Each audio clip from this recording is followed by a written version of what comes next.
Naghain ng panibagong plunder complaint si dating Senador Antonio Trillanes laban kina dating Pangulong Rodrigo Duterte, Senador Bongo at iba pang opisyal ng Duterte administration. Kaugnay yan ng maanumalya umanong 16 billion peso Navy frigate deal noong 2018. Kasama ring inireklamo si dating DBM Procurement Service Head Christopher Lau, dating Navy Chief Admiral Robert M. Pedrad, 7 iba pa at iba pang mga sangkot na wala pang pagkakakilanlan. Panahon ng Administrasyong Aquino nang bumili ang Pilipinas ng 2 frigate o barkong pandigma. Pero nabago raw ang kontratang yan sa Administrasyong Duterte, partikular sa equipment at mga gamit sa loob ng barko.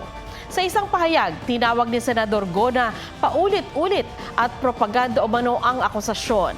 Sa investigasyon ng Senado, wala umanong nakitang anomalya. Paninira lang daw ito laban sa kanya at sa dating Pangulo. Gayunman, bukas daw siya sa hakbang para tuldukan ang aniyay kasinungalingan. Patuloy pang kinukuha ng GMA Integrated News ang panig ni dating Pangulong Duterte, Lau at M. Pedrad.